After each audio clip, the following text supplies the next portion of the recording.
Hello everyone. आज का topic है ऑर्गेनाइजेशन ऑफ डाटा। इससे पहले हमने कलेक्शन ऑफ डाटा पढ़ा था, अब है नेक्स्ट स्टेप। ऑर्गेनाइजेशन को बिल्कुल लेमन की भाषा में अगर कहें तो ये क्या है, जो भी डाटा हमारे पास है उसको हम अरेंज करते हैं कैरेक्टरिस्टिक्स के आधार पर। यानी एक तरीके के डाटा को एक साथ रखते हैं, सिमिलर डाटा को, और जो हेट्रोजीनियस है उसको अलग अलग करके रखते हैं। क्लासिफिकेशन किस किस आधार पर कर सकते हैं हम लोग, डाटा को कैसे क्लासीफाई कर सकते हैं? या तो क्वांटिटेटिव डाटा हो सकता है, जो क्वांटिटी, क्वालिटेटिव, क्रोनोलॉजिकल यानी समय के आधार पर जब हम क्लासिफाई करते हैं डाटा को, ज्योग्राफिकल एरिया के बेसिस पर जब हम डाटा को क्लासिफाई करते हैं। क्वालिटेटिव डाटा को हम लोग दो पार्ट्स में बांट सकते हैं। पहला होता है सिंपल और दूसरा होता है मैनीफोल्ड। ये क्या है आगे वाले स्लाइड में और क्लियरली देखते हैं। अब क्लासिफिकेशन ऑफ डाटा को हम लोग डिटेल में देखते हैं। पहला था ज्योग्राफिकल और स्पैटियल क्लासिफिकेशन, यानी स्पेस या ज्योग्राफिकल एरिया के आधार पर जब हम डाटा को क्लासिफाई करते हैं। जैसे हमारे एग्जांपल में 2011 का सेंसस है, इसमें हमने स्टेट को एक तरफ लिया है और लिटरेसी रेट को दिखाया है कि हर एक स्टेट वाइज क्या लिटरेसी रेट है। तो इस तरीके के डाटा को जो एरिया वाइज होता है उसे ज्योग्राफिकल या स्पेटियल क्लासिफिकेशन कहते हैं। दूसरा है क्रोनोलॉजिकल क्लासिफिकेशन। क्रोनोलॉजिकल क्लासिफिकेशन मतलब होता है समय के आधार पर हम जब डाटा को क्लासिफाई करते हैं। जैसे सेम तरीके के एग्जांपल को देखते हैं, लिटरेसी रेट तो है, यहाँ पर लिटरेसी रेट है, मगर हम ईयर ऑन ईयर बेसिस पर देख रहे हैं या डिकेड ऑन डिकेड बेसिस पर देख रहे हैं। हर 10 साल पर सेंसस होता है। तो 1991 में जो डाटा था वो 52.21 था, 2001 में 64.83 हुआ। तो इस तरीके से हम क्रोनोलॉजिकली जब डाटा को देखते हैं तो समझ में आता है कि इम्प्रूवमेंट हो रहा है, प्रोग्रेस हो रहा है, या हम लोग बैकवर्ड जा रहे हैं। ठीक है, तो इस तरीके के डाटा को क्रोनोलॉजिकल क्लासिफिकेशन हम कहते हैं। नेक्स्ट है क्वालिटेटिव क्लासिफिकेशन, गुणात्मक। ठीक, फीचर्स के आधार पे, कुछ गुणों के आधार पे जब हम डाटा को क्लासीफाई करते हैं। तो पहला होता है सिंपल क्लासिफिकेशन। सिंपल क्लासिफिकेशन जैसे मान लीजिए स्टूडेंट्स हैं कॉलेज में, उसको हम दो कैटेगरीज में बांट दिए, मेल और फीमेल। तो इस तरीके के क्लासिफिकेशन को हम सिंपल क्लासिफिकेशन कहते हैं, यानी बाइफरकेट किया हमने, या एक सिंपल 3-4 कैटेगरीज में हमने जब चीज़ों को बांटा तो वो सिंपल क्लासिफिकेशन हो गया। क्वालिटेटिव में ही जो नेक्स्ट आता है वो होता है मैनीफोल्ड। यानी देखिए जैसे यहाँ स्टूडेंट्स हैं, पहले हमने मेल और फीमेल में बांटा था, अब मेल स्टूडेंट्स को भी हम रूरल अर्बन और फीमेल स्टूडेंट्स को भी रूरल अर्बन में, यानी हमने कई बार जो है डाटा को क्लासिफाई किया। ठीक है, सिर्फ 2 बार नहीं, सिर्फ मेल और फीमेल के आधार पे नहीं, बल्कि रूरल और अर्बन के आधार पे भी किया। फर्दर और हम लोग इसको इनकम के आधार पर भी फर्दर कैटेगराइज कर सकते हैं। तो इस तरीके के क्लासिफिकेशन को हम लोग मैनीफोल्ड क्लासिफिकेशन कहते हैं, और ये क्वालिटेटिव एस्पेक्ट्स को जो है बताता है। चौथे टाइप का जो क्लासिफिकेशन होता है उसे क्वांटिटेटिव या न्यूमेरिकल क्लासिफिकेशन कहते हैं। जैसे कि जो इनकम टैक्स स्लैब है, ये देखिए सामने जो आप देख रहे हैं, वो जो नया इनकम टैक्स स्लैब आया है 2 साल पहले, उसके आधार पर दिया गया। तो देखिए यहाँ भी डाटा है, यहाँ भी डाटा है, दोनों तरफ नंबर्स हैं, तो दोनों तरफ नंबर्स हैं। तो जब इस तरीके का कोई आप फिगर्स देखते हैं, इस तरह के क्लासिफिकेशंस देखते हैं, यहाँ दोनों तरफ डाटा होता है, तो उसको हम क्वांटिटेटिव या न्यूमेरिकल क्लासिफिकेशन कहते हैं।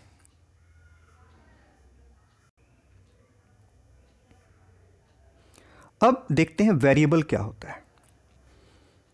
वेरिएबल कोई भी न्यूमेरिकल वैल्यू है जो एग्जाम्पल के साथ या टाइम के साथ वेरी करता है या चेंज करता है। ठीक है, स्टैटिस्टिक्स में तो वेरिएबल का मतलब यही होता है। 2 तरह के वेरिएबल्स होते हैं। एक होता है डिस्क्रीट वेरिएबल, जो कि कंप्लीट नंबर्स में चेंज होता है। जैसे क्लास में अगर पूछा जाए कितने बच्चे आए हैं, तो कभी ये तो नहीं कहा जाएगा 30.5 बच्चे आए हैं, 30.5 बच्चे आए, नहीं, या तो 30 होगा या तो 31 होगा। ठीक है, फैमिली में कितने मेंबर्स हैं, 3.5 3.25 तो नहीं कहेंगे आप। तो इस तरीके का जो फिगर्स होता है, जो एग्जैक्ट नंबर में होता है, ठीक है, कंप्लीट नंबर्स में होता है, वैसे वेरिएबल्स को हम डिस्क्रीट वेरिएबल्स कहते हैं। दूसरा जो वेरिएबल का टाइप होता है वो होता है कंटिन्यूअस वेरिएबल, जो कि फ्रैक्शन में या रेंज ऑफ वैल्यूज़ ले सकता है, ठीक है, जैसे 0 to 10 हो सकता है, 10 to 15 हो सकता है, या फिर हाइट 5 फीट ही हो, कोई ज़रूरी तो नहीं है, 5 फुट 2 इंच, 5 फुट 4 इंच भी हो सकता है, ठीक है। वेट्स एग्जैक्टली 35 हो, 40 हो, एग्जैक्ट नंबर में हो ऐसा नहीं हो सकता है, 50 किलो 200 ग्राम भी हो सकता है। तो इस तरीके के जो वेरिएबल्स होते हैं उन्हें कंटिन्यूअस वेरिएबल्स कहते हैं। नेक्स्ट टॉपिक है टाइप्स ऑफ स्टैटिस्टिकल सीरीज़ को, स्टैटिस्टिकल सीरीज़ को हम दो पार्ट में बांटते हैं, फ्रीक्वेंसी सीरीज़ और इंडिविजुअल सीरीज़। फ्रीक्वेंसी सीरीज़ को फर्दर हम दो पार्ट में डिवाइड करते हैं। एक होता है फ्रीक्वेंसी एरे। फ्रीक्वेंसी एरे में डिस्क्रीट सीरीज़ भी कहते हैं इसको हम। आप लोग शायद इसे पढ़े होंगे, अगर आपने 12th में स्टैटिस्टिक्स पढ़ा होगा 11th-12th में, तो ये टॉपिक रहा है। और दूसरा कैटेगरी हो सकता है फ्रीक्वेंसी डिस्ट्रीब्यूशन, यानी फ्रीक्वेंसी मतलब क्या होता है, repetitions, number of times a number और अ फिगर हैज़ ऑकर्ड, ठीक है। इंडिविजुअल सीरीज में क्या होता है, हम हर एक इंडिविजुअल का डाटा को देखते हैं। और फ्रीक्वेंसी सीरीज में क्या होता है कि हम उसको अरेंज करते हैं। दो तरीके से हो सकता है, या तो डिस्क्रीट या तो क्लास इंटरवल के फॉर्म में फ्रीक्वेंसी डिस्ट्रीब्यूशन कहते हैं, ठीक है। अब हम पहले देखेंगे इंडिविजुअल सीरीज का एग्जांपल। मान लीजिए कि क्लास में 12 बच्चे हैं और हमने रोल नंबर वाइज जो है वो मार्क्स अरेंज कर दिया कि रोल नंबर 1 को 17 आया, 2 को 16 आया, ऐसे ही रोल नंबर 12 को 10 मार्क्स आया। यहाँ पर रोल नंबर है, यहाँ रोल नंबर है, ये 4 रोल नंबर है और ये सारे मार्क्स हैं, ठीक है। तो ये बता रहा है कि हर एक इंडिविजुअल को कितना मार्क्स आया। तो जब हम सीरीज़ को अल्फ़ाबेटिकली या रोल नंबर वाइज अरेंज करते हैं, हर एक इंडिविजुअल के मार्क्स को लिख रहे हैं, तो इस टाइप की सीरीज़ को हम इंडिविजुअल सीरीज़ कहते हैं, ठीक है।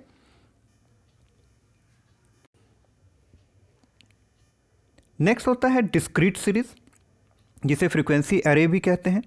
इसमें देखिए क्या हो रहा है, देखिए पुराना ही एग्जाम्पल है, लेकिन हमने जो डिफरेंट मार्क्स बच्चों ने लाए ना, 10, 11, 12, 13, 15, 16, 17, उसको लिख दिया।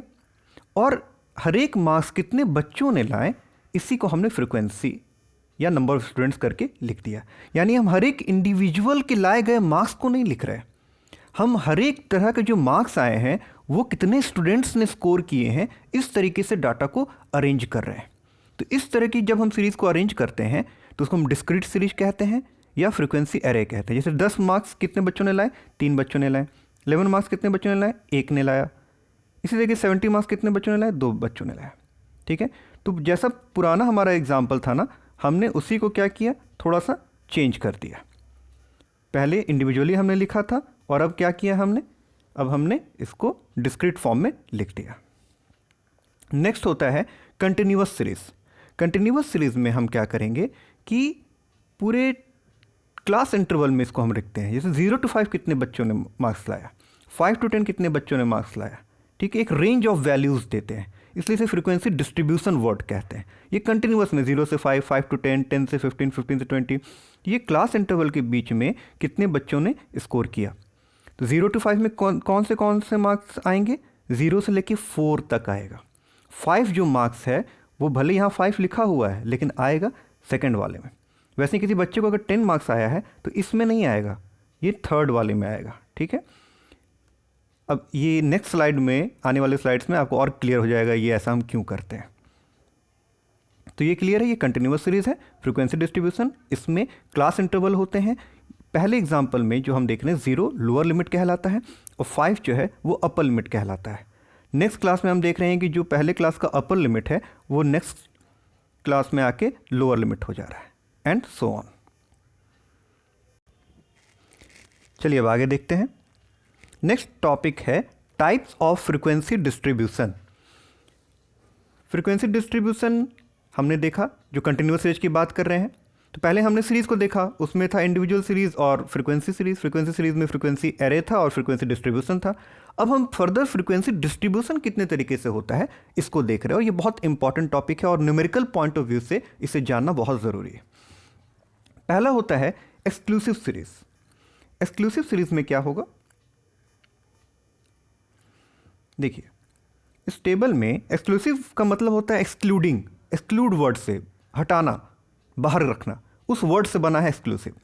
तो ऐसा सीरीज़ जिसके अपर लिमिट को हम एक्सक्लूड करते हैं, ठीक है। जैसे हमने बताया ना कि अगर किसी बच्चे को 10 मार्क्स आया है तो 10 मार्क्स जो है वो पहले वाले क्लास इंटरवल में भी है, दूसरे वाले क्लास इंटरवल में भी है। तो किस में लिखेंगे इसको? क्या दोनों में लिखेंगे? नहीं, हम पहले में नहीं लिखेंगे। दूसरे वाले जो है 10 से 15, अगर किसी बच्चे को 10 मार्क्स आया है तो उसका एंट्री सेकंड क्लास इंटरवल में होगा। पहला क्लास इंटरवल में क्यों नहीं होगा? क्योंकि ये एक्सक्लूसिव सीरीज़ है और उसमें हर एक क्लास के अपर क्लास इंटरवल जो होता है उसको हम एक्सक्लूड करते हैं। इसी एक्सक्लूड वर्ड से इसे एक्सक्लूसिव सीरीज़ नाम दिया गया है। यानी एक्सक्लूसिव सीरीज़ वो सीरीज़ होता है जिसके अपर लिमिट्स को, जिसके हर एक क्लास इंटरवल के अपर लिमिट्स को हम एक्सक्लूड करते हैं। अब किसी मान लीजिए किसी बच्चे को 15 मार्क्स आया, तो देखिए सेकंड क्लास इंटरवल में 10 से 15 है, तीसरे क्लास इंटरवल में 15 से 20 है, तो 15 मार्क्स किस में जाएगा? दूसरे में ना जाके तीसरे वाले कैटेगरी में हम उसको, तीसरे वाले क्लास इंटरवल में उसको हम ऐड करेंगे। क्लियर? उसके बाद है इंक्लूसिव सीरीज़। इंक्लूसिव सीरीज़ में जिसका दोनों क्लास इंटरवल, लोअर लिमिट और अपर लिमिट, दोनों जो लिमिट्स हैं वो इंक्लूडेड रहते हैं, तो उसे हम इंक्लूसिव सीरीज़ कहते हैं। अब ये जो दो सीरीज़ हमने देखा ना, दोनों में फ्रीक्वेंसी में कोई चेंज नहीं है, सेम फ्रीक्वेंसी होगा, बस ये जो क्लास इंटरवल है ना वो तरीका बदल गया। एक्सक्लूसिव था तो 10 यहाँ भी था, 10 यहाँ भी था, लेकिन इंक्लूसिव है, इसका मतलब कि दोनों जो लिमिट आप लिखोगे, लोअर या अपर लिमिट, वो क्लास इंटरवल में होना चाहिए, वो वैल्यू आप उसमें शामिल करोगे, ठीक है। इसलिए आपने यहाँ 5 to 9 लिखा, 10 नहीं लिखा। 10 आएगा तो आप कहाँ लिखोगे? इसमें लिखोगे। यहाँ भी यही कर रहे थे आप, सेकंड वाले में लिखते थे, 10 आने पर उसी में कैटेगरी में डालते थे, लेकिन चूंकि एक्सक्लूसिव था तो आप यहाँ 10 मेंशन करते थे, भले 10 को यहाँ ऐड नहीं करते थे पहले वाले में, लेकिन ये इंक्लूसिव है तो यहाँ पर आप 9 तक ही यहाँ लिखोगे और 10 को यहाँ पर डालोगे।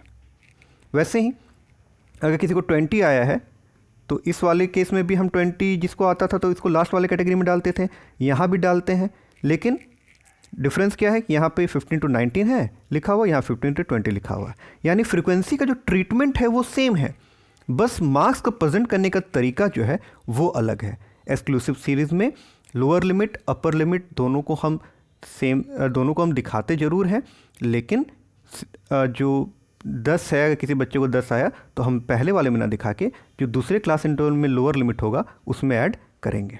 जबकि इंक्लूसिव सीरीज़ में हम वही लिमिट्स लिखते हैं जो एक्चुअली हम उसमें ऐड करेंगे या उसमें दिखाएंगे। यानी 10 हम इसमें शो करते हैं तो हम इसी में दिखाएंगे, यहाँ पे हम 10 नहीं लिखेंगे। क्लियर है? थर्ड टाइप होता है ओपन एंड सीरीज़। अब जैसे देखिए ओपन एंड मतलब जिसका दोनों सिरा खुला हुआ है। अब यहाँ क्लास इंटरवल नहीं लिखा हुआ है, देखिए बिलो 10 लिखा हुआ है ना, और लास्ट में क्या है, अबव 30। अब चूँकि 10 से 20, 20 से 30 या 10-10 का इंटरवल है, तो हम मान सकते हैं कि बिलो 10 का मतलब 0 to 10 हो सकता है और अबव 30 का मतलब 30 से 40 हो सकता है। ये हम क्यों मान रहे हैं? क्योंकि ये क्लास इंटरवल इक्वल है। अगर क्लास इंटरवल इक्वल नहीं होगा, अगर ये 10 से 20, 20 से 25 और 25 से 30 होता, तो उस केस में नेक्स्ट अबव 30 में 30 से 35 भी हो सकता था, 30 से 40 भी हो सकता था, वो बड़ा एम्बिगियस हो जाएगा, वो एक्चुअल पता नहीं चल पाएगा। तो जब इक्वल क्लास इंटरवल है तभी हम कह सकते हैं कि बिलो 10 का मतलब 0 to 10 है और अबव 30 का मतलब 30 to 40 है। तो ओपन एंड सीरीज में क्या होता है, दोनों सिरा खुला हुआ रहता है, कोई इंटरवल नहीं रहता है, ठीक है। नेक्स्ट आता है मिड वैल्यू फ्रीक्वेंसी सीरीज। इस टाइप की सीरीज में क्या होता है ना कि मिड वैल्यूज दिए होते हैं। मिड वैल्यूज क्या होता है? मिड वैल्यू होता है, एम से रिप्रेजेंट करते हैं L1 यानी lower limit plus L2 divided by 2, ठीक है। तो मिड वैल्यू क्या होता है, L1 plus L2 divided by 2।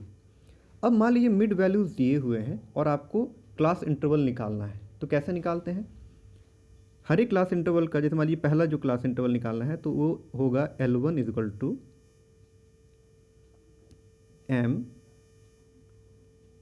Minus 1/2I। I का मतलब क्या होता है, इंटरवल, ठीक है। तो इंटरवल गैप कितना है, 5 से 15 में कितना गैप है, 10।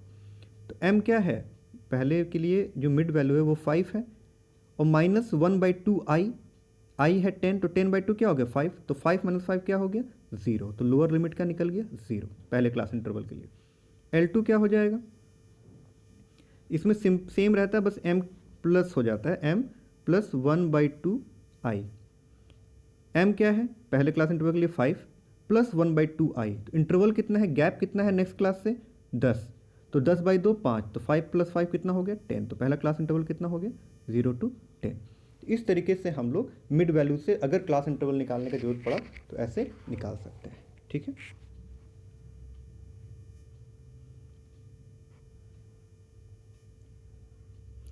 अब देखते हैं नेक्स्ट जो लास्ट है टाइप्स ऑफ फ्रीक्वेंसी डिस्ट्रीब्यूशन में और सबसे इंपॉर्टेंट,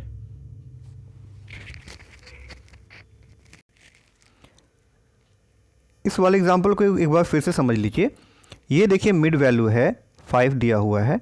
मिड वैल्यू सीरीज में क्या होता है, मिड वैल्यू दिया रहता है। मिड वैल्यू क्या होता है L1 + L2, L1 मतलब लोअर लिमिट और L2 मतलब अपर लिमिट डिवाइडेड बाय 2। तो मिड वैल्यू निकालना होगा तो लोअर लिमिट और अपर लिमिट को 2 से डिवाइड कर देते हैं। अब यहाँ पे लोअर लिमिट अपर लिमिट नहीं दिया हुआ है तो आपको क्या निकालना पड़ेगा, लोअर लिमिट और अपर लिमिट, किस चीज़ से, मिड वैल्यू से। तो पहले एग्जाम्पल में देखिए 5 है, फॉर्मूला क्या होता है लोअर लिमिट निकालने का, L1 = m - 1/2 आई, आई का मतलब इंटरवल। तो m क्या है हमारे पहले क्लास इंटरवल के लिए, मिड वैल्यू 5 - 1/2 आई, आई कितना है, आई मतलब इंटरवल, तो 5 के बाद 15, कितने का इंटरवल देख रहे हैं, 10-10 का इंटरवल आप देख रहे हैं, तो 1/2 × 10 हो जाएगा, यानी 10/2 यानी 5, तो 5 - 5 यानी 0। L2 क्या होगा m + 1/2 आई, m यहाँ मेरे पहले क्लास इंटरवल के लिए 5 है मिड वैल्यू, प्लस 1/2 आई, आई कितना है 10, तो 10/2 कितना हो गया 5, तो पहला क्लास इंटरवल हो गया 0 to 10। ऐसे ही आप करते चले जाओगे, क्योंकि 10-10 का गैप है तो नेक्स्ट क्लास इंटरवल 10 से 20, उसके बाद 20 से 30, ऐसे ही होता है। और लास्ट टाइप ऑफ जो फ्रीक्वेंसी डिस्ट्रीब्यूशन है उसको हम बोलते हैं क्यूमुलेटिव फ्रीक्वेंसी, और सबसे इंपॉर्टेंट में से एक है ये। क्यूमुलेटिव फ्रीक्वेंसी में सिंपली देखिए क्लास इंटरवल दिया हुआ है आपको 0 to 10 और फ्रीक्वेंसी इतने बच्चों ने मार्क्स लाया, इसको जो है हम 2 तरीके से कन्वर्ट कर सकते हैं। क्यूमुलेटिव मतलब होता है जोड़ा हुआ। अब इसको लेस देन सीरीज में भी कन्वर्ट कर सकते हैं और मोर देन सीरीज में भी कन्वर्ट कर सकते हैं। इसे ध्यान से समझिएगा।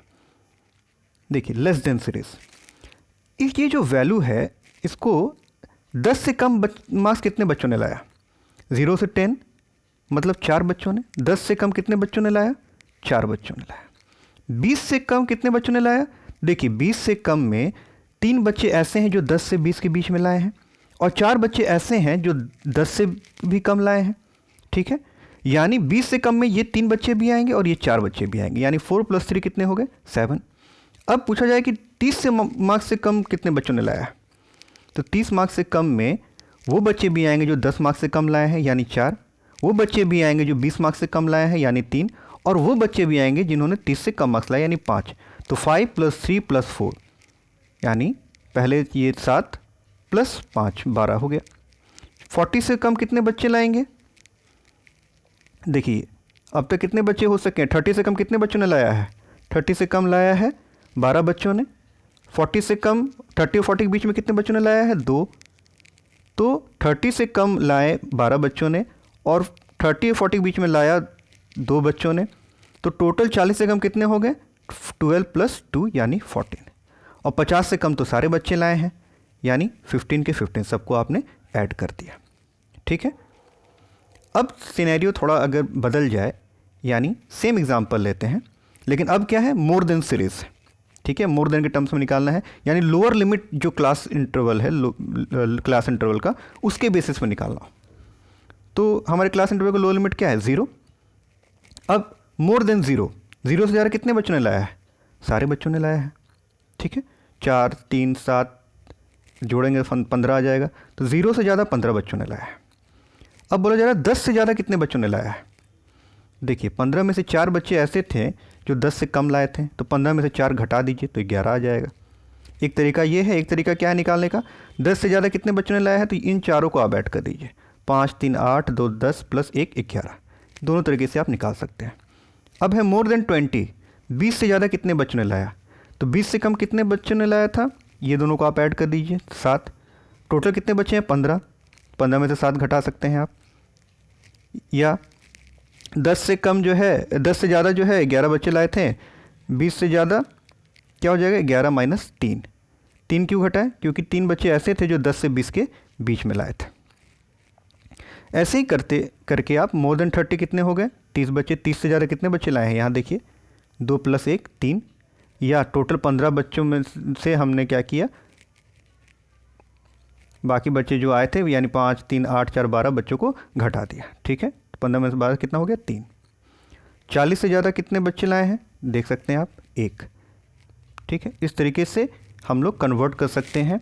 कभी कभी डाइट इस फॉर्म में मोर देन सीरीज़ में दे सकता है और हमको क्लास इंटरवल निकालने दिया जा सकता है। ठीक है, कभी भी हम मीन मीडियन मोड आगे निकालेंगे तो हमें बड़ा ज़रूरत होगा क्लास इंटरवल का। अगर मोर देन होगा तो इस तरीके से कन्वर्ट करेंगे और लेस देन होगा तो पहले ही हमने बताया। तो ये बहुत ही ज़रूरी कॉन्सेप्ट है, आगे न्यूमेरिकल बनाने के लिए इसे जानना बहुत आवश्यक है। उम्मीद है आप लोगों को समझ में आया होगा। देखने के लिए थैंक यू।